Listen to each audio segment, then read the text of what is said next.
안녕하십니까. 김승현 목사입니다. 오늘은 느헤미야서 4장 영적 전쟁에 대한 그런 이야기입니다. 오늘 드디어 이제 성벽 재건 공사가 한 절반쯤 그렇게 이루어졌을 때 대적자들의 그 방해가 이제 드디어 본격적으로 시작되는 그런 방해꾼들의 이야기입니다. 이것을 첫 번째로 영적 전쟁, 첫 번째는 언어 전쟁의 이야기를 여러분과 함께 나누기를 원합니다.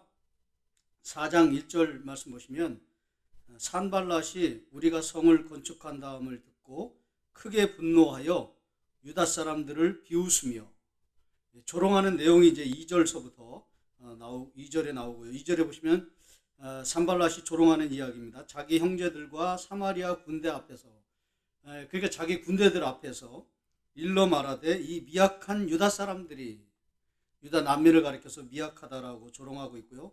이 미약한 유다 사람들이 하는 일이 무엇인가? 스스로 견고하게 하려는가? 제사를 드리려 하는가? 하루의 일을 마치려 하는가? 불탄 돌을 흙무더기에서 다시 일으키려 하는가 하고, 이 조롱하는 내용은 한마디로 딱 여기 한 5가지를 정리하면 무능한 사람들이다, 이렇게 조롱하고 있고요. 산발랏이요. 산발랏은 사마리아 총독입니다. 아주 그 권세가입니다. 왜냐하면 사마리아는 당시에 그 예루살렘 도, 유다 도까지도 같이 이렇게 통합해서 다스리고 있었던 그런 쟁쟁한 그런 권력가입니다. 산발랏은요. 3절에 보시면 암몬 사람 도비아는 곁에 있다가 이르되, 그러니까 참모입니다. 비서입니다. 이 사람은 그 아주 말을 뛰어나게 잘하는 그런 언어로 이렇게 유다 사람들을 또 조롱합니다. 이르되 그들이 건축하는 돌 성벽은 여호가 올라가도 곧 무너지리라 하더라. 산발랏은 무능한 사람들이 뭘 하겠느냐, 이제 이런 거고요. 쉽게 말씀드리면 도비아는 암몬 사람입니다. 산발랏의 아마 그 비서 정도 되겠죠. 이 사람은 그 성 건축해봐야 그 뭐 여우가 올라가도 그냥 무너지겠다, 부실공사다, 이렇게 말하는 거죠. 근데 이건 말이 맞지 않습니다. 왜냐하면 당시에 그 절반 정도 만들어 놓은 이 성벽은 그 폭이 3m거든요. 굉장히 견고한 그런 성벽을 지금 쌓고 있는데 여우가 올라가 무너질 수가 없는 거죠. 심리적으로 이렇게 조롱하고 있는 것입니다. 언어적으로 조롱하고 있는 것이죠.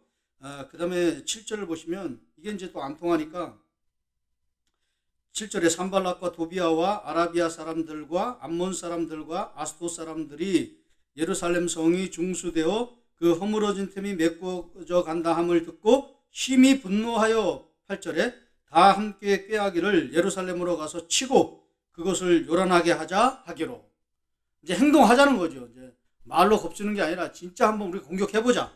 근데 이 공격은 여기서 그치는 게 아니라 11절 보시면 우리의 원수들은 이르기를, 이 사람들이 이제 그 사람들입니다. 그들이 알지 못하고 보지 못하는 사이에 우리가 그들 가운데 달려 들어가서 살육하여 역사를 그치게 하리라. 아주 쥐도새도 모르게 죽이겠다, 이런 것이죠. 굉장히 큰 그 위협, 언어 전쟁 속에 이제 들어가고 있는 것입니다. 이것이 처음은 아닙니다. 1장에 보시면 1장 10절에 보면 호론 사람 산발랏과 종이었던 암몬 사람 도비아가 이스라엘 자손을 흥황하게 하려는 사람들이 왔다 함을 듣고 심히 근심하더라. 이제 한 30-40명의 그 성벽 재건하려고 하는 사람들이 페르시아에서 올 때 이 사람들이 이제 근심했다, 이렇게 되어 있거든요. 여기 이제 근심했다, 이렇게 되어 있고요. 그 다음에 2장 19절에 보시면 호론 사람 산발랏과 종이었던 암몬 사람 도비아와 아라비아 사람 게셈이 이 말을 듣고 우리를 업신여기고 우리를 비웃어 이르되 너희가 하는 일이 무엇이냐? 너희가 왕을 배반하고자 하느냐? 여기는 또 페르시아 왕을 배반하려고 하는 것이 아니냐, 이렇게 또 고소하고 있는 것이죠. 이런 고소가 있다가 이제 4장에 아주 본격적으로 이렇게 유다 난민들을 언어적으로 심리적으로 지금 파괴하고 공격적으로 도전을 하고 있는 그런 부분이 이렇게 나오고 있습니다. 그런데 이제 여기 이 영적 전쟁, 언어 전쟁에 대해서 맞서는 게 어떤 방식이냐면, 대처하는 방식, 비결이 무엇이냐면요. 먼저 4장 4절에 보시면, 우리 하나님이여 들으시옵소서, 이제 기도하는 거죠. 우리가 업신여김을 당하나이다. 그렇죠. 업신여김을 당하나, 조롱을 받고 있는 것이죠. 원하건대 그들이 욕하는 것을 자기들의 머리에 돌리사 노략거리가 되어 이방에 사로잡히게 하시고, 이건 저주입니다.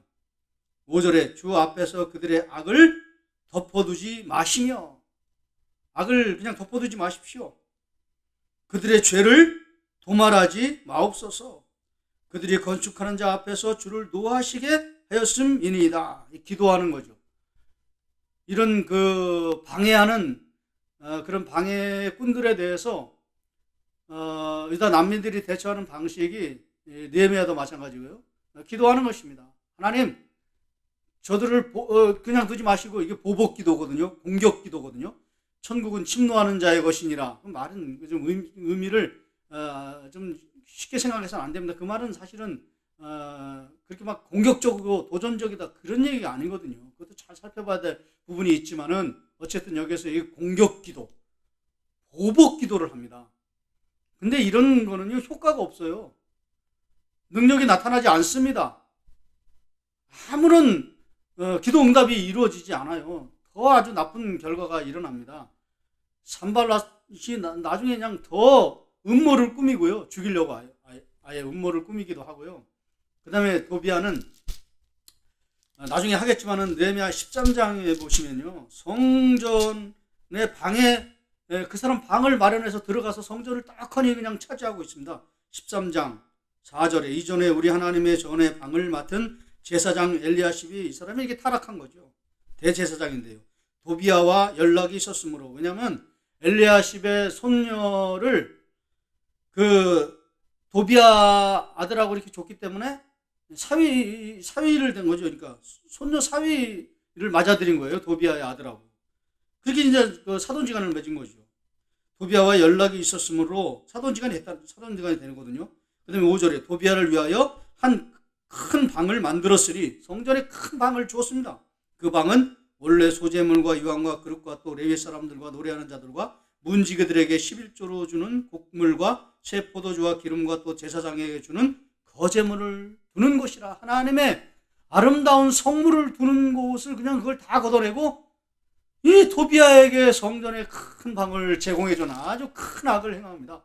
이 보복기도, 이 보복기도는요, 이 대적기도, 이 도전기도, 이런 것들이 뒤에 보면 효과가 하나도 나타나지 않습니다. 오히려 역효과가 나타납니다. 더 모의를 꾸미기도 하고요. 성전에 들어가서 내주지 말아야 될 방도 차지하게 되는 그런 역효과가 일어납니다. 그리고 4장에서 이제 중간 정서부터 쭉 보시면 또 효과가 나타나지 않습니다. 그런데 이상하게 효과가 나타나는 부분이 있습니다. 그게 뭐냐면 이제 13절을 보시면 4장 13절부터 이제 쭉 이제 마지막 23절까지입니다. 내가 성벽 위에 낮고 넓은 곳에 백성이 그들의 종족을 따라 칼과 창과 활을 가지고 서 있게 하고, 이제 어떤 군사적인 그런 준비를 하기도 하고요. 그 다음에 14절에 내가 돌아본 후에 일어나서 귀족들과 민장들과 남은 백성들에게 말하기를, 유다 난민 공동체들을 다 모아놓고 너희는 그들을 두려워하지 말고 담대함이 일어나는 것이죠. 지극히 크시고 두려우신 주를 기억하고 너희 형제와 자녀와 아내와 집을 위하여 싸우라 하였느니라. 용기가 일어나고 있는 것입니다. 15절에 우리의 대적이 우리가 그들의 의도를 눈치챘다 함을 들으니라. 그들의 의도까지도 눈치챕니다. 그런 은혜를 받습니다. 하나님이 그들의 꾀를 패하셨으므로, 이렇게 돼 있거든요. 근데 여기는 하나님이 그들의 꾀를 여기 패하셨으므로 라는 말은 뭐냐면 완전히 좌절시키셨다, 그런 뜻입니다. 그냥 하나님이 좌절시키신다라고 하는, 그 대적자들의 그 꾀를 완전히 좌절시키는 그런 은혜를, 뭔가 이상한 응답의 분위기가 지금 일어나고 있는 것입니다. 용기가 일어나고요, 담대함이 일어나고요, 두려움이 없어지고요, 준비할 건 준비하게 되고요, 하나님께서 막 대적들을 좌절시키시는 그런 놀라운 역사가 일어나기 시작하는 것입니다. 16절 그때로부터 내 수하 사람들의 절반은 일하고 절반은 갑옷을 입고 창과 방패와 활을 가졌고 민장은 온 유다 온 족속들 뒤에 있으므로 성을 건축하는 자와 짐을 나르는 자는 다 각기 한 손으로 일을 하며 한 손에는 병기를 잡았는데 건축하는 자는 각기 허리에 칼을 차고 건축하며 나팔 부는 자는 내 곁에 섰었느니라. 준비도 일어나죠. 19절에 내가 귀족들과 민장들과 남은 백성들에게 이르기를 이 공사는 크고 넓음으로 우리가 성에서 떨어져 거리가 먼즉 너희는 어디든지 나팔 소리를 듣거든 그리로 모여서 우리에게로 나아오라. 우리 하나님이 우리를 위하여 싸우시리라 하였느니라. 하나님에 대한 믿음도 일어나고 있습니다. 우리가 이같이 공사하는데 무리의 절반은 동틀 때부터 별이 나기까지 창을 잡았으며 그때 내가 내 백성에게 말하기를 사람마다 그 종자와 함께 예루살렘 안에서 잘지니 밤에는 우리를 위하여 파수하겠고 낮에는 일하리라 하고. 23절 나나 내 형제들이나 종자들이나 나를 따라 파수하는 사람들이나 우리가 다 우리의 옷을 벗지 아니하였으므로 물을 기를 때 갈 때에도 각각 병기를 잡았느니라.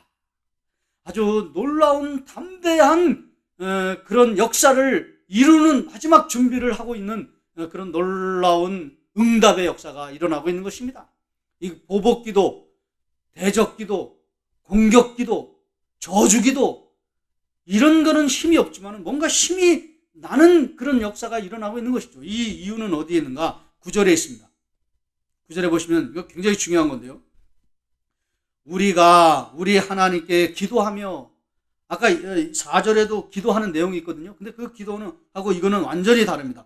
우리가 우리 하나님께 기도하며 아주 짤막하고 간단하게 되어 있지만 이 기도는 앞에 대적기도, 보복기도, 공격기도가 아니라 이 기도는 기도하며 이거를 이제 히브리어 원어로 보면요. 팔랄이라고 되어 있습니다. 이는 중보하면서 기도한다 그런 뜻입니다.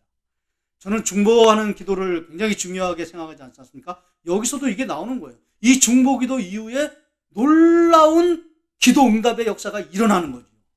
믿음이 일어나고 용기가 일어나고 담대함이 일어나고 두려워하지 않는 마음들이 일어나고 그리고 막 준비하고 나팔 불고 힘차게 막 으쌰으쌰 하는 그런 놀라운 그런 믿음의 역사가 일어나고 있는 것입니다. 이런 믿음의 역사는 어떻게 가능했는가? 중보기도가 있었다는 것이죠. 팔날 기도가 있었다라는 것입니다. 이 팔날 기도 때문에 용기가 일어나고 믿음이 일어나고 축복이 일어나고 은혜가 일어나고 하나님이 막 대적들을 좌절시키시는 놀라운 기도 응답의 역사가 일어나게 된 것입니다. 이런 축복은 어떻게 가능했는가? 중보기도가 있었기 때문이라는 것이죠. 이 기도가 바로 팔날 기도입니다.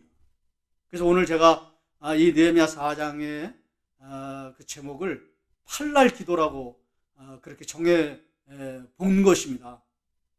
좀 어려운 단어고요. 좀 우리에게는 좀 생소한 그런 단어거든요. 팔날 기도, 중보기도, 대적들을 막 향해서 저주하고 공격하는 그런 것들은 다 내려놓고 세상과 상황과 어려운 환경은 다 그냥 내려놓고 하나님만을 바라보면서 고통하는 이스라엘 백성들을 바라보면서 하나님 우리는 뭐 힘이 없습니다. 우리는 능력이 없습니다. 우리는 하나님만을 전심으로 의지합니다. 우리는 사람을 보지 않겠습니다. 환경을 보지 않겠습니다. 세상을 보지 않겠습니다. 두려워하는 그런 영적 그 전쟁, 언어 전쟁 속에 우리가 갇히지 않겠습니다. 다만 우리는 하나님을 바라보겠습니다. 우리의 시선을 하나님께로 향하겠습니다. 우리의 마음을 하나님께로 향하겠습니다. 하나님의 초분만을 기다리겠습니다. 여기서 중보기도 하는 거는요, 고통하는 그 백성들을 향해서 기도한다기라고 하는 것보다는 그냥 전심으로 하나님께 맡겼다는 것입니다. 전심으로 하나님을 의지한다는 것입니다. 하나님만을 바라본다는 것이죠. 세상과 나는 간 곳 없고 구속한 주만 보이도다. 나 사는 동안 끊임없이 구주를 찬송하리로다. 할렐루야. 이게 팔날 기도입니다. 온전히 모든 어려운 상황들을 다 하나님께 내어드리고 맡겨드리고 하나님의 처분만을 기다리면서 하나님의 은혜를 기다리면서 하나님 우리는 힘이 없습니다. 능력이 없습니다. 우리는 아무런 힘이 없습니다. 그냥 우리는 이들의 조롱이 맞습니다. 우리는 그냥 미약한 사람들입니다. 유다 난민입니다. 하나님 바라봅니다. 하나님 의지합니다. 하나님께만 시선을 향하여 두고 나아갑니다. 주여 우리에게 은혜를 베풀어 주시옵소서. 보복 기도를 멈추겠습니다. 언어 전쟁을 멈추겠습니다. 말 조심하라. 낙심하지 말라. 언어 전쟁도 멈추겠습니다. 저주 기도도 멈추겠습니다. 그런 거 다 내려놓고 온전히 하나님을 바라보며 하나님을 의존하며 하나님께 맡겨드리며 전적으로 의탁하며 하나님께 기도하오니 주여 은혜를 내려 주시옵소서. 팔날 기도 가운데 깊이 들어갔을 때 놀라운 역사가 일어나고 있는 것입니다. 오늘 팔날 기도의 은혜를 여러분과 함께 나눴습니다. 이 한 주간도요, 여러분도 어려운 일을 만날 때가 있고요, 또 힘든 상황이 될 수가 있을 텐데요, 환경 보지 마시고요, 사람 보지 마시고요, 현실 보지 마시고요, 팔날 기도 가운데 들어가십시오. 그러면 여러분에게도 하나님의 놀라운 축복과 은혜를 강하게 베풀어 주시고 그 모든 어려운 것들을 하나님께서 좌절시키시고 여러분은 용기와 힘과 능력을 주셔서 새로이 일으키시는 그런 놀라운 은혜를 부어 주시리라 믿습니다. 모든 시선을 하나님께로 향하고 하나님만을 주목하면서 하나님을 의지하며 하나님께 기도하는 팔날 기도가 여러분 가운데 세워져서 팔날 기도의 축복을 다 누리시는 저와 여러분 되시기를 주의 이름으로 축원합니다.